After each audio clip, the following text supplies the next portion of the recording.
Bon, eh bien le Maratalk continue, il fait que commencer même, puisque là c'est l'heure du mercato parfait. Les gens vont me dire, attendez, il y a une finale de Ligue des Champions. Certes, mais je peux vous dire que honnêtement, vu notre mercato, vu ce qu'on a fait, vu notre réflexion, la finale de Ligue des Champions ne changera rien. Tout simplement, on pense la même chose, on pensera la même chose, quel que soit le résultat final, avant ou après. Donc on s'est dit, autant l'anticiper, autant vous donner ça dans une semaine un peu spéciale, voire même exceptionnelle, parce que déjà c'est un talk par jour, un contenu par jour sur YouTube pour vous préparer pour la finale. Et aussi, on peut remercier nos abonnés parce qu'ils font le taf sur YouTube, on a passé les 100K, ils ont fait le taf sur Insta, on a passé les 100K, donc bravo à vous.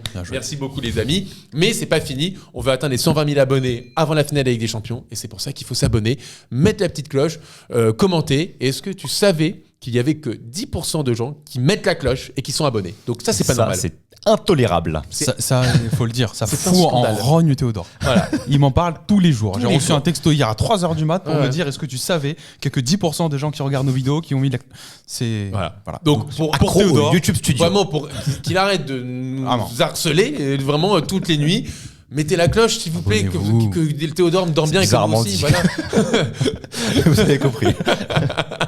Et vous abonnez, mettre la petite cloche comme toujours, vous êtes les GOAT et l'objectif c'est 120 000 abonnés avant la finale Ligue des Champions. Parlons du mercato parfait parce que effectivement le Paris Saint-Germain a une belle équipe, vraiment champion quasiment invaincu en Ligue 1, vainqueur de la Coupe de France, finaliste de la Ligue des Champions. Tout va bien dans le meilleur des mondes. Mais il y aura du changement, il y aura des choses à aller chercher pour rendre cette équipe encore plus compétitive à des postes clés. Il y a un 11 qui s'est dégagé, un 11 qui a performé tout au long de la saison, sauf qu'il n'y a eu quasiment pas de grosses blessures, donc on peut anticiper ça aussi pour la saison prochaine, pouvoir mettre un petit peu de challenge, pouvoir faire souffler certains joueurs. Et pour aller dans le sens des infos qu'on a pu avoir, déjà il n'y aura pas forcément d'arrivée s'il n'y a pas de départ. Donc il y aura forcément des départs, on va les cibler ensemble. Et sinon, au niveau des priorités, ce serait un attaquant polyvalent et un défenseur central droitier. Exactement. On a essayé de jouer le jeu, d'être vraiment RP en mode déjà pour les besoins de Luis Enrique, sous le prisme aussi les aptitudes de Luis Campos. Donc on va vraiment être le plus réaliste possible dans ce mercato. Je peux déjà vous spoiler la moyenne d'âge, là parce que j'ai calculé des joueurs qu'on a cherchés pour vous. La moyenne d'âge elle était 20 ans, un peu plus de 20 ans. Donc vous voyez, on est rentré complètement dans le Luis Enrique et Luis Campos aura. Là, on est complètement là-dedans. Donc je pense que vous allez kiffer. On a pris pas mal de temps aussi pour justement vous chercher ces petites pépites à chaque fois. On a passé vraiment 2-3 jours complets et même juste avant le tournage, on a dit on est sûr qu'on va pas mettre lui, etc. Donc vraiment on débat beaucoup. Ah oui, là vraiment comme tu l'avais dit, je crois sur Twitter, Luis Campos n'aura plus qu'à faire pomme C, pomme V. Commande ou comme vous voulez. Pomme C, pomme V. Contrôle C, contrôle V. Pomme C, pomme V. Oui, parce que Théodore a aussi 44 ans. Non, mais c'est incroyable. Sur les claviers Apple, il y a une pomme. Pomme C, pomme V. Mais qu'est-ce que c'est que ça? Mais qu'est-ce qui se passe, Théo? Terrible. J'ai réalisé qu'avec son âge, il est en train de surfer sur le web. Théodore ne rentre pas dans le mercato. Certainement pas. Il est beaucoup trop âgé. D'accord, donc pomme C, pomme V. J'ai réalisé au moment où j'ai dit que c'était has-been, c'était ringard, c'est terrible, mais vous avez compris. Copier-coller. Luis Campos, faut que tu regardes la vidéo. Voilà, absolument. Je pense qu'il la regarde. Oui, c'est sûr même. On est parti? Allez, on est parti. Allez, au poste de gardien de but, bien évidemment, on garde Gigio Donnarumma. On est d'accord tous ensemble? Totalement. Grande Gigio, on est d'accord. Deuxième partie de saison exceptionnelle, Ligue des Champions, patron. Alors évidemment, on verra s'il fait une dinguerie en finale de Ligue des Champions, mais j'ai envie de te dire que quand même, vu quand même les matchs qu'il a fait, ça serait limite indécent de se séparer de Gigio Donnarumma. Et on est d'accord, on part sur une prolongation. Enfin, il la voulait, il l'a cherché, il l'a eu. Mais il y aura un départ du côté des gardiens, parce qu'il y a aussi Renato Marin qui va arriver là cet été. En tout cas, c'était les informations qui avaient circulé à l'hiver dernier, l'hiver 2024. Donc, il devrait arriver libre de la Roma cet été, international U19 italien, qui est né du côté de Sao Paulo. Donc, il a la double nationalité, mais il a choisi l'Italie, en tout cas avec les espoirs, qui est réputé pour avoir un bon jeu au pied, bref, qui rentrerait complètement dans le style de Luis Enrique. Il a 18 ans, ça rentre complètement dans les plans, et justement, ça va nous permettre de séparer d'un autre gardien de but, qui serait Mehdi. Mehdi est gardien Safonov. Pas Mehdi, pas gardien, mais Matvei Safonov l'est. Mais Matvei Safonov est gardien de but. Il y a aussi une certaine logique dans la construction de l'effectif, on le verra après dans les arrivées qu'on annonce et qu'on espère, ou en tout cas qu'on voit. Et ça fait sens aussi avec la volonté de Luis Enrique de travailler avec le groupe le plus réduit, entre guillemets, possible, ne pas avoir un surplus de joueurs. Donc si un gardien arrive, il faut peut-être faire sortir. Et c'est celui qui a une vraie valeur marchande. Donc nous, on l'a estimé à 10 millions d'euros. Bon, en tout cas, merci pour les travaux pour la concurrence et pour la Coupe de France, parce que l'épopée en Coupe de France aurait pu s'arrêter bien plus tôt, dès le premier match contre Lens. En défense, On est d'accord, Skriniar, Mukiele, qui sont déjà prêtés, c'est ciao. On les estime les deux à 10 millions d'euros, ça vous va? Allez, deal. Tant qu'on se libère des salaires aussi, c'est aussi ça le la plus volonté important. du club, Oui, je pense. un autre gros salaire d'un joueur qui joue pas beaucoup mais qui n'est pas prêté, Presnel Kimpembe. Presco, la force. C'est dur, hein, mais on a espéré son retour tout au long de la saison. Alors, il aura Ça fait participé. même 3 ans qu'on l'espère. Oui, mais parce que là, c'était enfin le concret, Ouais. tout ça. Bon, il a participé à un match de Ligue des Champions. Il a joué contre Brest Oui, c'est au vrai. Parc des Princes, donc très bien. Il, Ça devrait, serait- il est très incertain pour la finale encore. Là. Je sais pas comment te le dire, mais je comptais pas sur lui pour Non, mais pour la c'est finale. c'est dire. Kimpembe, on le vend 5 millions d'euros. Lucas Hernandez aussi, Ouais, parce ou qu'effectivement. même libre, hein, je pense que Ou tant même que tu libre, te on peut sépares de son libérer son salaire, contrat, un salaire important de 8 millions d'euros. Lucas Hernandez, un des plus gros salaires du club aussi, je pense qu'il faut s'en séparer. On voit qu'en poste de latéral gauche, c'est compliqué pour lui. Même au poste de défenseur central gauche, c'est compliqué. Il revient quand même de 2 blessures des croisés et à cet âge-là, c'est trop dur, quoi. Même s'il est appelé en équipe de France, alors ça, c'est l'incompréhension totale, mais. Peut-être qu'on se trompe et Peut-être. qu'il est sur le chemin du retour et qu'il pourra encore étonner des gens et retrouver un certain niveau. Mais oui, quand on a vu cette saison 2024-2025, Presnel Kimpembe et Lucas Hernandez, il faut s'en séparer au PSG si on veut avancer. Dernier petit débat, Marquinhos. On sait qu'il y a beaucoup de rumeurs autour d'un potentiel départ. Vous vont se séparer ou pas? Moi oui. Moi, non. Moi non plus. Mais dis pourquoi toi oui. Moi oui, parce que je pense que c'est la fin d'un cycle, que c'est la fin d'une histoire et que la meilleure des manières de soigner sa sortie et de laisser les meilleurs souvenirs, c'est de remporter ce match à Munich le 31 mai prochain. Sur le plan sportif, comme tu me le dis souvent et moi-même je me répète souvent, mais il est souvent sur la photo, donc il faut aussi en avoir conscience et il répond pas lui aux standards nécessaires pour évoluer au plus haut niveau au PSG. Donc je pense que la meilleure idée serait de le remplacer et de cet été 2025 s'en séparer. Bah, moi, justement, je trouve Et que c'est aussi, l'argument, c'est aussi un gros salaire.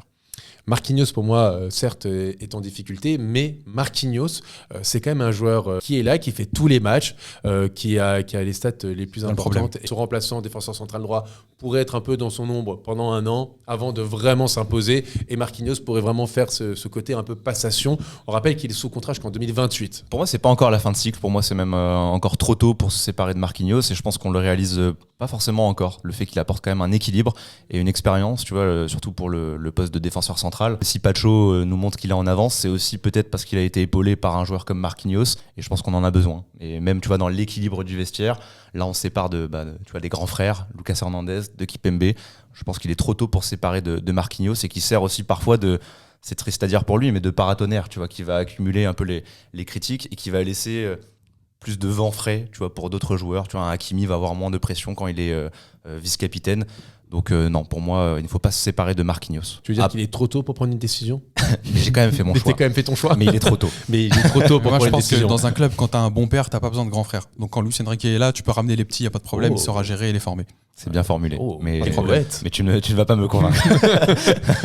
Je rejoins assez Théodore là-dessus, je le garde encore une saison et puis surtout tu as besoin Ok. de joueurs parce que aujourd'hui, quelles sont tes valeurs sûres, sûrs et certains qui vont être là la saison prochaine? Tu as Nuno Mendes, Hakimi, Pacho, Beraldo et puis c'est tout. Enfin Marquinhos. Donc c'est-à-dire Mais que si tu Beraldo te sais dans pas, tes valeurs sûres. en tout cas ceux qui vont rester avec certitude, oui. Aujourd'hui, il faut déjà tu as des manques en défense. Parce que tu as besoin d'un autre défenseur central droit. Donc, c'est-à-dire qu'il faudrait que tu cherches un défenseur central droit qui remplace Marquinhos et son remplaçant potentiellement. En tout cas, qui pourrait venir donc renforcer l'axe droit de la défense. Défenseur central droit, c'est la priorité du Paris Saint-Germain. On a réfléchi à beaucoup de noms. Il y a beaucoup de noms aussi qui sont sortis. Tu as Ordonez du côté de Bruges. Alors, quand on a pu se renseigner, c'est vraiment, et on a pu analyser son jeu, c'est vraiment un Pacho droitier. Voilà ce qu'on nous a décrit, un super joueur, mais qui a un peu du profil similaire que Pacho. On a aussi Mosquera du côté de la Valence. Mais nous, le joueur qu'on a décidé de choisir, c'est un joueur qui a été à un moment lié au Paris Saint-Germain, mais qui n'est pas venu, mais qui pourrait revenir. Non, on ne parle pas d'Ibrahima Konaté, parce que je pense qu'il y a très peu de chances qu'il vienne, et c'est soit Liverpool, soit le Real Madrid. Eh bien, c'est un certain Ilya Zabarny. Ilya Zabarny. International ukrainien, 22 ans, titulaire indiscutable à Bournemouth, qui Absolument. mène très belle charnière avec Dine Huysen cette saison. Et comme je l'ai dit, international ukrainien. Donc c'est pour ça aussi qu'on a mis en place ce départ de Safonov. supervisé de Safonov dans un premier temps. Puisque, comme en ce moment. Je te relance la Voilà. patate chaude.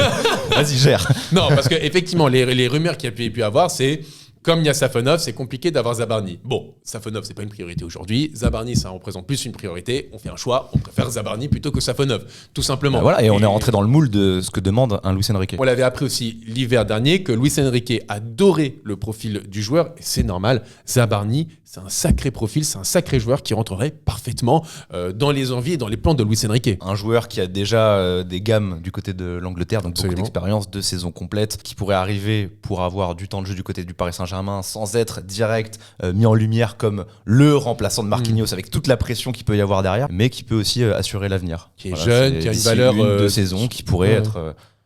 titulaire aux côtés de Pacho, on peut l'imaginer. Sur Transfermarkt, sa valeur, elle est aux alentours de 30 millions d'euros, 1m89. Là, je vois, effectivement, c'est les stats de DataFoot qui met ça sur les réseaux sociaux. Tout simplement, c'est vraiment le joueur qui serait le parfait complément à Pacho, puisqu'on voit dans la réussite des duels défensifs, il a 93%. Il limite les fautes à 80%, limiter les cartons, casser des lignes par la passe, réussite de passes risquées, tout ça, c'est des pourcentages qui sont très hauts. Casser des lignes par la course aussi, 90%, éliminé par le dribble 81%. Donc pour le coup, c'est vraiment un joueur qui serait le complément parfait de William Pacho et qui serait vraiment la succession de Marquinhos. Et surtout, c'est un joueur qui va vers l'avant et on sait que Luis Enrique, il aime les défenseurs et les joueurs qui vont plutôt vers l'avant que reculer. C'était un des propos en plus après le match contre Arsenal où il disait le début de match, on a un peu paniqué parce que les joueurs reculaient alors que justement, quand on est en difficulté, il faut avancer pour aller chercher le pressing.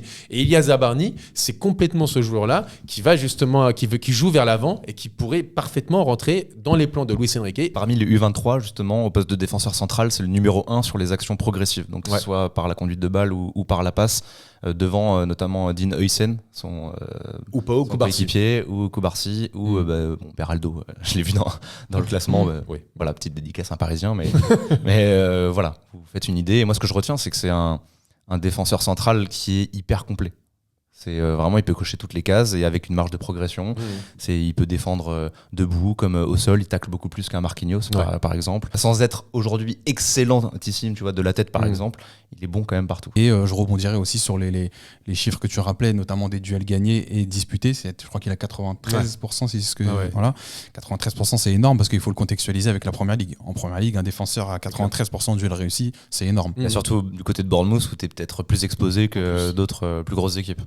Et c'est un joueur, même s'ils font une bonne saison. C'est un peu moins dans la catégorie, mais je comprends. Donc, Ilya Zabarny, priorité, on est d'accord. Le problème, c'est qu'il ne peut pas jouer en tant que latéral droit pour compenser Hakimi. Mais ce qu'on se disait, c'est que je ne pense pas que ce soit la priorité parce que Luis Enrique aime bien placer Zaïre Emery, aime bien placer João Neves.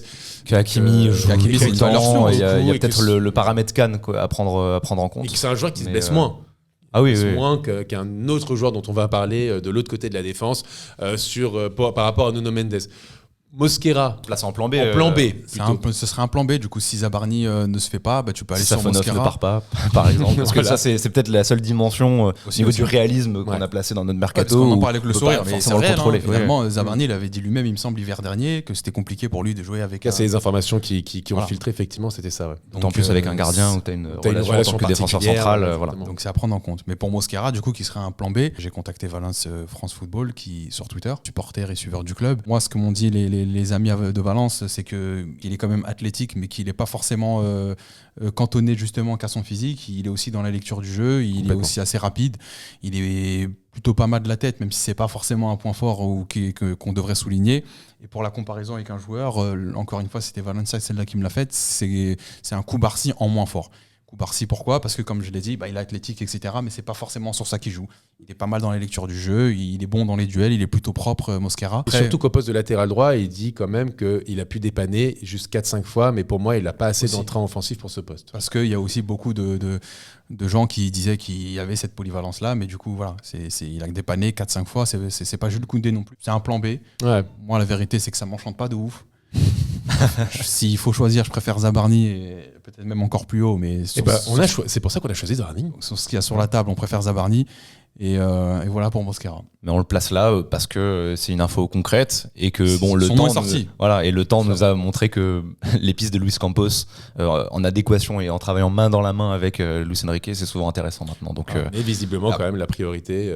En tout cas, Luis Enrique, lui, il adorait vraiment Zabarny, donc c'est pour ça qu'on l'a placé là aussi. À gauche, On s'est dit, effectivement, il y a le départ de Kimpembe, le départ de Lucas Hernandez, et on sait que Nuno Mendes, c'est pas le joueur le plus fiable physiquement. Donc, il faudrait recruter. Voilà. À l'inverse d'un Hakimi, comme on l'a dit, qui se blesse moins, Nuno Mendes a fait une saison complète, et super, magnifique, et on touche du bois pour que ça continue la saison prochaine.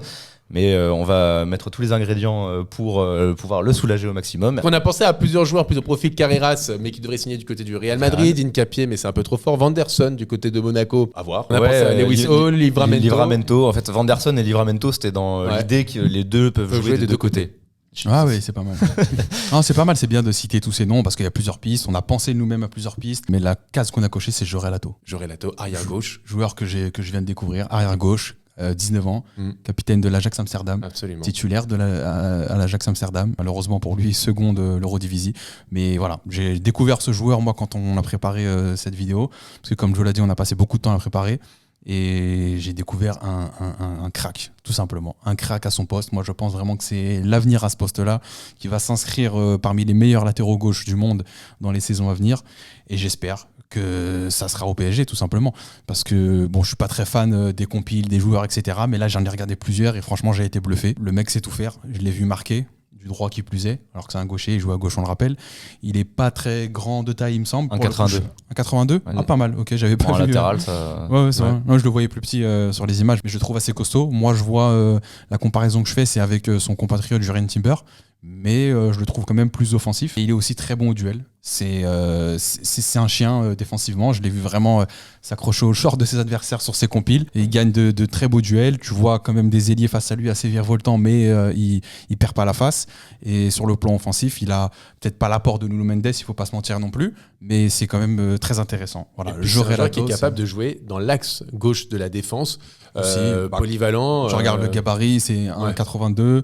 Il est assez costaud pour le coup. Ouais, il est pisté par des gros clubs. Il est déjà international néerlandais, pisté par des gros clubs d'ailleurs comme Zabarni qui intéresserait Manchester City. Donc il rentre aussi dans ces critères où on cherche à la fois un jeune joueur mais qui en même temps a quand même pas mal d'expérience et le caractère. Tu vois, tu l'as dit, à 19 ans, capitaine de l'Ajax, c'est pas anodin, c'est pas rien. Et là, l'Ajax, c'est une grosse institution. Ils ont quand même des joueurs expérimentés, même s'ils ont un centre de formation de malade et qui te sortent des joueurs tous les ans. Mais ils ont quand même des joueurs, et je pense à Anderson par exemple, ancien de Liverpool.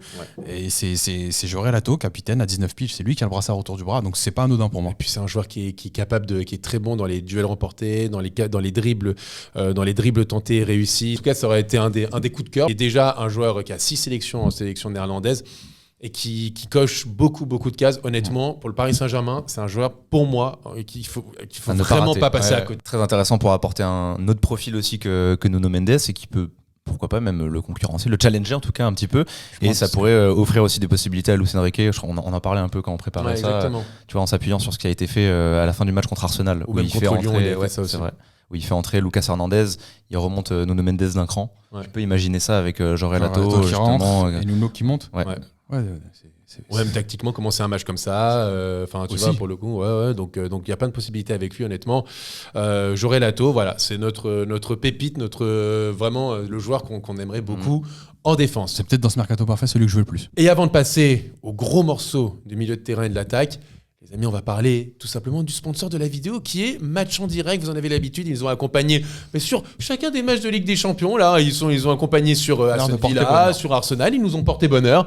Donc continuons comme ça. Effectivement, est-ce qu'ils vont nous porter bonheur sur le mercato parfait du Paris Saint-Germain ? On verra dans les quelques semaines. Peut-être qu'on va faire un sans faute grâce à Match en Direct. Comme on le fait en Ligue des Champions, Match en Direct, bien sûr, c'est l'application de référence, vous la connaissez tous, pour suivre l'actualité du football, pour avoir les notifications de buts en temps réel, hyper rapide. Je sais qu'à chaque fois, limite, quand il y a un but, je suis au stade, limite, quand il y a le but, je la notifie en même temps. Je sais pas comment il fait le frérot, mais il est réactif de fou. Et puis, c'est surtout une application hyper complète. Il y a les heatmaps, toutes les statistiques précises, tout aussi les graphiques pour voir le nombre de tirs, où est-ce qu'ils sont dans la surface, à l'extérieur de la surface, tous les expected goals, les kilomètres parcourus. Bref, on peut pas faire plus complet que cette application. Pour suivre la finale Ligue des Champions et la Ligue des Nations et la Coupe du Monde des clubs et tout ce qui suit, c'est l'application. Et il y aura aussi le résultat de la Super Coupe d'Europe que le PSG va disputer le 13 août prochain face à Tottenham, vainqueur de la Ligue Europa. Mais n'hésitez pas à passer par notre lien parce qu'on l'a peut-être pas précisé, mais c'est 100% gratuit. Donc c'est un téléchargement, ça donne de la force et ça coûte rien à personne. Merci à vous, merci Match en Direct. Au milieu de terrain. Au milieu de terrain. On se disait aussi, milieu de terrain, s'il y a des départs, j'ai la liste sous les yeux, Renato Sanchez, bon, il est encore sous contrat, je crois, 2027. Renato Sanchez, il peut faire, je rigole. Voilà. À chaque fois, j'oublie qu'il est encore Voilà, lié au club. prêté ou libre. De toute façon, il faut se séparer de Renato Sanchez. Benfica qui le veut. Oui, voilà. Donc, espérons qu'il se blesse pas trop. Donnons-leur. Exactement. Moscardo, bon, compliqué. On va le prêter de nouveau. De toute façon, il est encore sous contrat encore 3 ans du côté du Paris Saint-Germain. Carlos Soler qui fait la joie de West Ham. On pourrait vendre aussi du côté du PSG. On a imaginé à 15 millions d'euros. Et un joueur qui est actuellement dans l'effectif, qui a perdu sa place. Vraiment, à chaque mois, chaque semaine, j'ai l'impression qu'un joueur passait devant lui, c'est Lee Kang-in. Le match contre Auxerre, par exemple, Mayoulou est préféré à Lee Kang-in qui ne rentre pas une seule seconde dans le match. Donc c'est dire à quel point il y a un manque de considération. Déclassement incroyable. Et si on voit en termes d'effectifs les joueurs qui seront vraiment utilisés la saison prochaine au poste de milieu de terrain, tu as donc Vitinha, Neves, Fabien Ruiz, Zahir Emery en sortie de banc et Mayoulou. Sur lequel on compte quand même pas mal. Ouais. Je suis assez d'accord. Donc on a un profil Mayoulou qui est plus offensif. Warren, on va dire le puncher, tu vois, box to box. Et là, on va chercher peut-être. On va chercher voilà. Un profil qui pourrait faire souffler tout en étant dans le même esprit que Fabien Ruiz, que Vitinha. Un joueur plus technique, on va dire, un joueur qui est capable effectivement de jouer 6 devant la défense, un milieu central qui vient de Belgique, voilà. Qui vient de Bruges, mais c'est pas Ordonez. Belge. Exactement. International suisse, et c'est Ardon Yachari. Exactement. Là, je l'ai prononcé comme les commentateurs. Ouais. Exactement. J'avais pas la prononciation. Pour moi, c'est Jachari. Côté aux alentours de 40 millions d'euros, super milieu de terrain, très technique, capable de casser des lignes aussi ballon au pied, très bonne qualité de passe, très bonne qualité de passe longue. J'adore ce que fait les amis d'Atascout et il disait, ça serait peut-être un profil qui est un peu trop redondant puisque c'est un mélange de Fabien Ruiz et Vitinha. Dans la tête, je me suis dit, c'est parfait, puisque c'est exactement ce que voudrait Luis Enrique. Voilà, Luis Enrique, il fonctionne avec ses petits écrous, son petit système, et si t'en as un qui ne marche plus ou qui est fatigué, comment tu fais ? Là, t'as un joueur qui peut assurer ça. Complètement. Et qui fait vraiment penser, regardez, que ce soit des résumés de match, je vous conseille de vous replonger dans Bruges-Atalanta, où Yachari est décisif sur 2 buts sur le match retour, il me semble. Hyper intéressant, il a l'expérience de la Ligue des Champions, une saison pleine, et il résiste à la pression, belle patte gauche, il se projette même plus que Vitinha, je trouve, vers l'avant, il casse des lignes, il a la qualité technique. Dans les dribbles, dans les kilomètres parcourus, vers l'avant, en tout cas les courses progressives,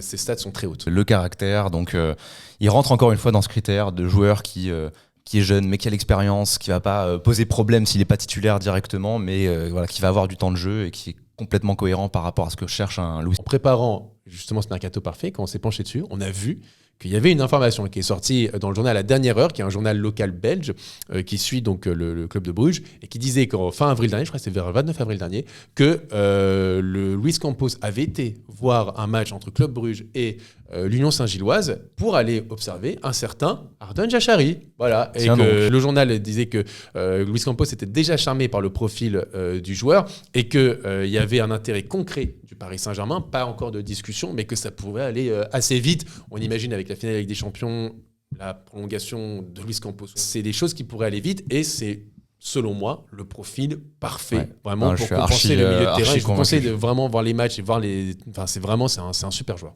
C'est vraiment tu vois, dans la qualité technique, dans la ressortie de balle, c'est du Vitinha dans le texte. Complètement. Même sur ce match contre l'Atalanta, première situation, c'est d'effet du pressing de 2 joueurs, petite talonnade, et derrière il y a but. La deuxième action, il se fait un rush sur le côté gauche, donc vraie qualité technique, et je suis vraiment convaincu par ce profil. Il est un titulaire indiscutable aussi, enfin vraiment pour le coup, et on sait qu'il y a déjà des gros clubs qui sont sur ce profil. On l'estime à 40 millions, je l'ai dit tout à l'heure, mais quand même 40 millions. Transfermarkt, c'est autour de 25 millions, mais je sais plus si tu l'avais dit, ils veulent battre le record de leur transfert le plus cher, 37 millions, donc donnons-leur 38 millions, et puis basta. Voilà. Arrondi à 40, allez.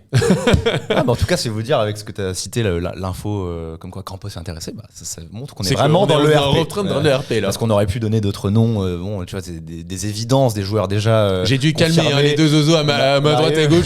La première chose, c'est qu'on fait le mercato. Ok, Frenkie de Jong. Frenkie de Jong, ça correspond vraiment. J'ai dit non. Bon, Barella, Tonali, non. Guimarães, non. Jachari. J'ai mis non à tous et j'ai dit non. Il faut rentrer dans la peau de Luis Campos et Luis Enrique. Il faut comprendre ce qu'ils veulent.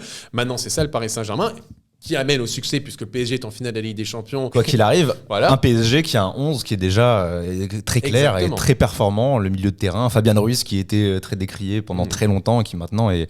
Voilà, tu peux pas le bouger, Fabien Ruiz. Pendant très longtemps, en fait, on se disait, lui, il va dégager au prochain mercato, tu vas aller chercher justement un nom un peu plus ronflant, un peu plus confirmé. Et là, c'est peut-être plus la peine.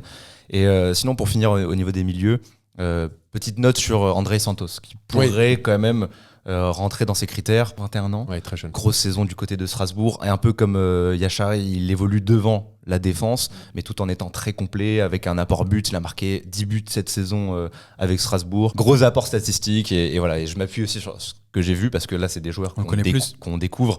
Mais André Santos, si ça peut se faire, franchement, je signe. Mais tous les jours. Je pense qu'il est attendu du côté de Chelsea. 10 buts, 3 passes D en Ligue 1 cette saison. Il est déjà à Chelsea. Oui, il est déjà été à Chelsea indirectement. Ouais, mais franchement, touché par même tu vois, ses larmes sur la dernière journée où Strasbourg n'a pas pu se qualifier en Ligue des Champions. Moi, j'ai l'impression qu'il a un bon esprit et je l'aurais bien aimé au Paris Saint-Germain. Je rejoins totalement. On attaque. Alors, déjà en termes de départ, on fait comme toujours. Asensio, on est d'accord, c'est ciao. Salut Asensio. Aston Villa, en plus Aston Villa a de grandes chances de se qualifier pour... Raté. Oui, c'est vrai. J'ai une théorie là-dessus. Il a fait exprès. Pour toucher Je sa pense qu'il prime. avait plus d'intérêt à ne pas marquer, parce que derrière Aston Villa va pas gagner la Ligue des Champions. Et puis il pourrait toucher une petite prime. Parce que voilà, il puisse toucher la prime. Moi, j'ai une autre théorie. Il est nul. Et Donnarumma est très fort. C'est juste que les gens se sont abonnés. Oui, c'est aussi. vrai. Exactement. Petit rappel, abonnez-vous les gars. Exactement. Et donc, on est d'accord, moi je l'ai coté à 10 millions d'euros pour un départ. Ils vont avoir un peu d'argent à Aston Salut, Villa mon avec pote, je pense qu'il a un gros qualification. salaire, il est arrivé libre, donc il fait partie de ces Exactement. joueurs qui touchent Un pas deal loin de 10 gagnant. millions. Aston Villa serait content, lui content, il paraît content.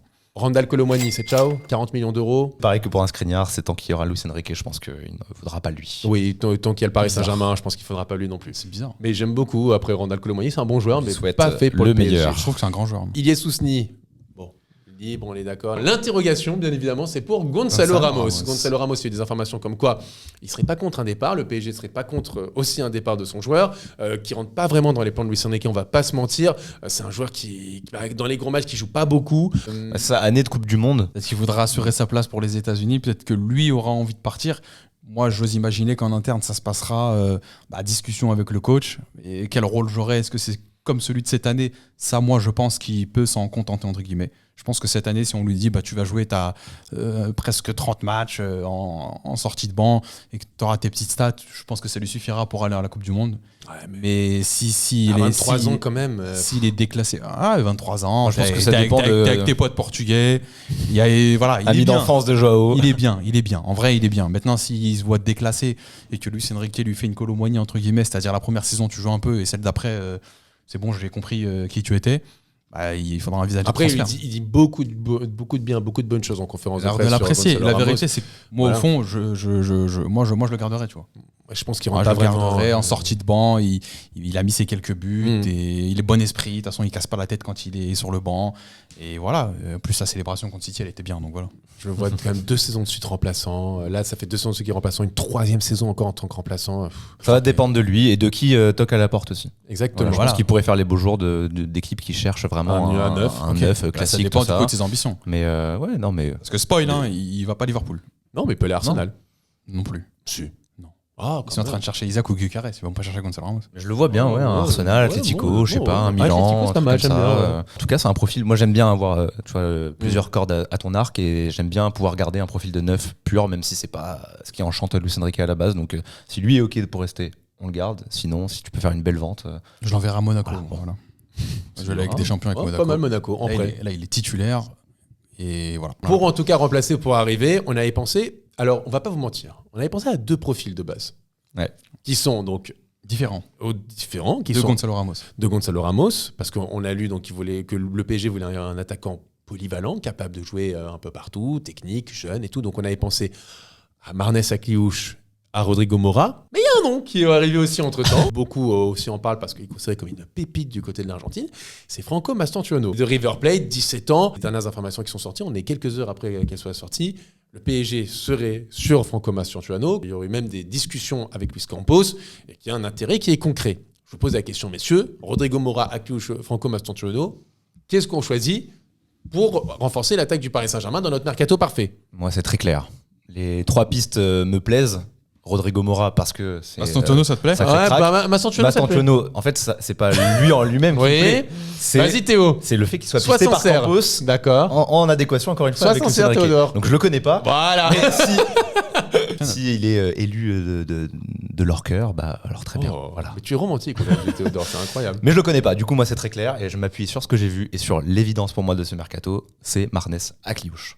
Voilà. Mehdi. Je dirais sur Akliouche aussi. Il s'inscrit dans cette politique de recrutement, c'est-à-dire jeune, petit détail français. Je ne sais pas si ça entre en compte, moi en tout cas j'aime bien. Il connaît le championnat, il est polyvalent, il peut t'apporter de la créativité, du déséquilibre parce qu'il est bon au dribble, il est bon à la passe, il est bon devant le but.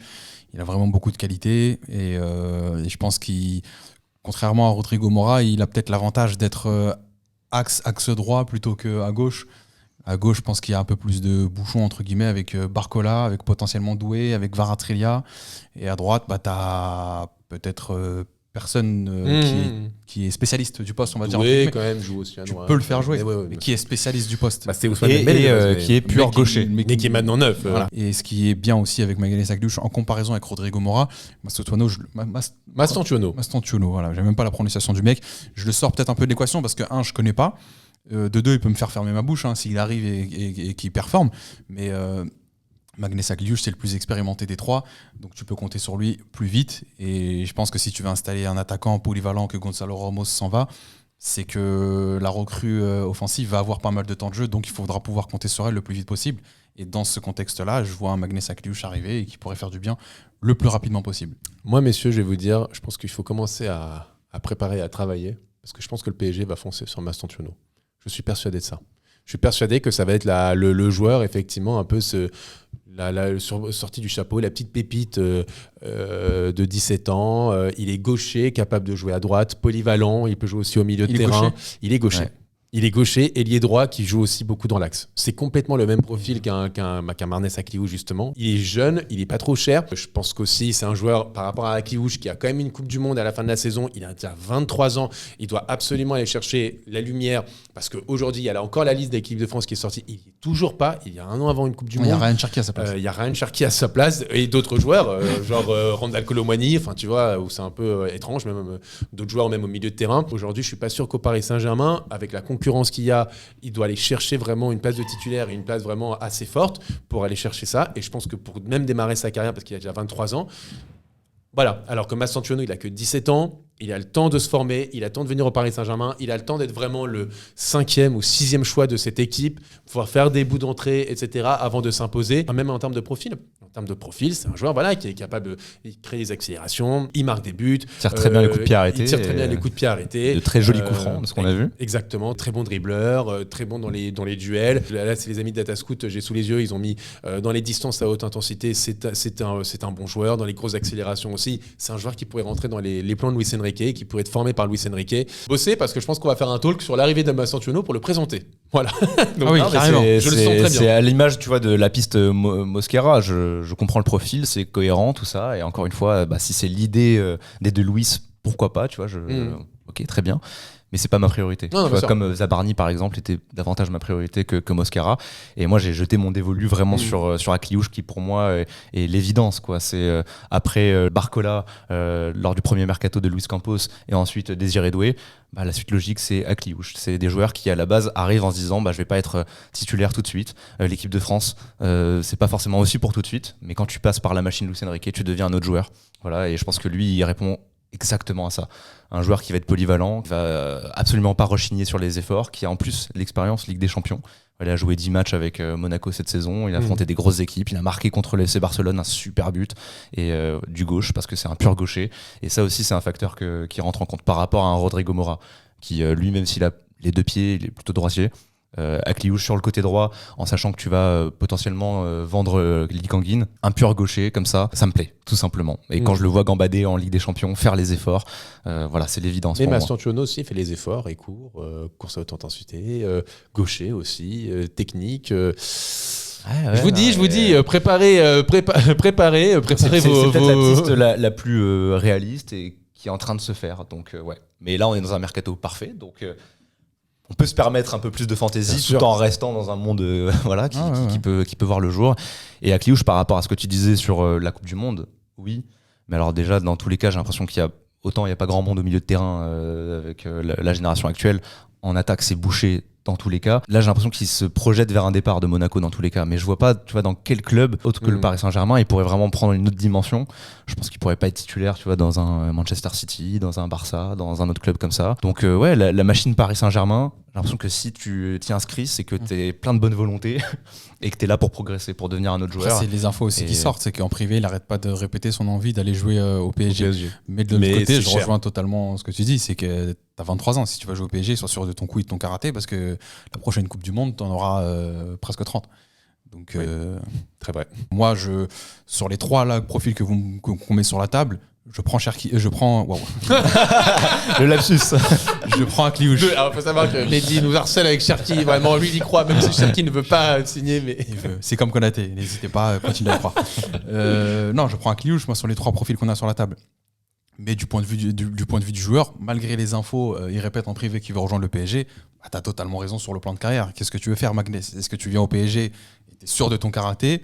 Parce que la suite de ta carrière, bah, tu peux la payer, tout simplement. Et puis en équipe de France, en 6 mois, il découvre l'équipe de France, alors que c'était absolument pas prévu. Mais il était sûr de son karaté. Ouais. Mais moi, il a gagné. Je pense qu'il peut être sûr de son karaté. Et je trouve quand même en allant ailleurs, moi, c'est point d'interrogation. Je dis pas il est pas sûr de son karaté, il aura jamais l'équipe de France. Moi, c'est point d'interrogation. Je sais pas, est-ce qu'il est sûr de lui, sûr de son coup, s'il vient au PSG demain, Magnès Akliouche. Donc, maintenant, mais là, on parle du point de vue du joueur. Sur le PSG, même sur le point de vue du PSG. Bah, si. Je sais pas si. Tu prends un mec, vraiment choisir un mec à droite, qui connaît le championnat, qui est jeune, qui est français, qui est fort. 60 millions d'euros quand même. Après, ça, c'est autre chose. On s'est pas arrêté pour un mec qui rentre pour tous les joueurs. Mais... complètement dans ce que recherche quand même. Luis Enrique. Et est-ce que justement Franco Mastantuono, qui est estimé à 40, dans les alentours de 40 millions d'euros, donc moins cher, plus jeune, qui est aussi qui est considéré comme une pépite et qui coche beaucoup de cases, ça peut. Mais pour ça. Il y a moins le côté sûr. Oui, je trouve. Parce que déjà, il va venir. Mais j'ai envie de te dire que quand tu vas chercher Pacho, c'est tellement sûr. T'as l'adaptation de l'Amérique du Sud. Et c'est pour ça que quand il vient, c'est un 5e ou 6e choix de l'attaque. Les 60 millions, vous êtes prêt à mettre un 5e choix ou un 6e choix? C'est pas un 5e choix en plus, Akliouche, il arrive. Il va être en concurrence avec un Doué, avec un Barcola. Facile. Tu penses que Barcola et Doué mettent une tempête à Akliouche? Non, je pense que pour le joueur et pour le PSG, je pense que c'est pas non plus hyper sain d'avoir des joueurs à chaque fois qui soient vraiment en concurrence frontale, jusqu'à même en équipe de France. Je sais pas, aussi pour un vestiaire. Tu dis ça, Lucien Enrique, c'est compliqué. Lucien Enrique, il kiffe. Mais je suis pas sûr. Moi, je serais plutôt de l'avis de. Regarde comment il fait. Moi, je suis pas sûr. Tu le fais venir, si t'en as un qui tremble, je sais pas, un Barcola que j'adore, et qui commence à dire ah non, je comprends pas que tu le recrutes. Bah t'es pas motivé, allez. C'est pas ce que je souhaite, j'adore Barcola. Je vous dis honnêtement, t'as un équilibre qui vient d'être champion, qui est en finale avec des champions, qui est tout ça. Bah, t'as quand même un équilibre d'équipe que t'as envie de garder, ça serait bête de remettre. Et ce couloir droit, il m'a l'air un peu libre. Et d'où Mastantuono qui est ailier droit aussi. 17 piges. Bah, dites-le dans les commentaires simplement, les gens. Est-ce que vous êtes dur de se mettre d'accord? Parce qu'on parlait aussi de Rodrigo Mora aussi qui a cette étiquette de crack, et par rapport à un Mastantuono qui connaît déjà l'échelle européenne, on va dire. Donc on pouvait aussi se poser la question. Alors Mora ou Mastantuono ou Akliouche, dites-nous dans les commentaires. C'est un pari. Alors que Akliouche, tu t'appuies quand même sur ce que tu as vu. C'est 5 buts en Ligue 1 cette saison, 10 passes D, autant que Barcola d'ailleurs. 2 buts, 2 passes D, une de moins que Cherki. 2 buts, 2 passes D en Ligue des Champions dans des matchs importants. Moi j'ai coup de cœur pour Akliouche. C'est la suite logique pour moi. Et Désiré Doué pourrait être aussi faux neuf selon les matchs. Exactement. Désiré Doué aussi peut être au milieu de terrain. Donc tu as des joueurs polyvalents qui peuvent être un peu partout. T'as beaucoup de matchs, tu vas sortir d'une saison éprouvante avec la Ligue des Nations, avec la Coupe du Monde des clubs, t'es allé jusqu'en finale de Ligue des Champions, t'as peut-être la Super Coupe juste avant le retour de la Ligue 1. Tu vas avoir beaucoup de temps pour te montrer aussi en début de saison. Donc notre bilan du mercato, donc choisissez, de toute façon c'est soit Mastantuono, soit Marnès Akliouche. En achat, on est donc à 165 millions d'euros si c'est Mastantuono. Sur les ventes, on est à 130 millions d'euros si on ne vend pas Gonzalo Ramos, s'il part en prêt ou s'il reste. Ça sera beaucoup plus si Ramos est vendu.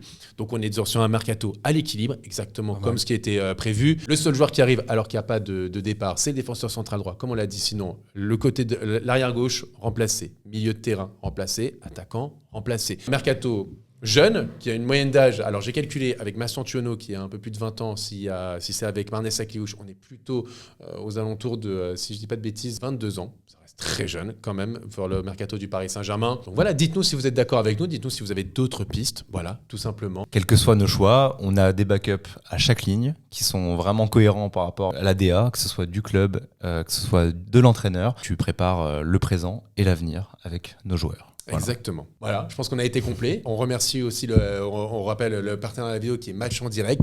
N'hésitez pas, on vous a dit tout à l'heure, le lien est dans la description pour télécharger. Ça nous aide, ça vous aide, ça les aide. Tout le monde gratuit. Et c'est gratuit. Merci à vous, merci Match en vous. direct. Et voilà, les petits abonnements. Et les petits abonnements. Et on se retrouve demain parce que c'est le Maratalk.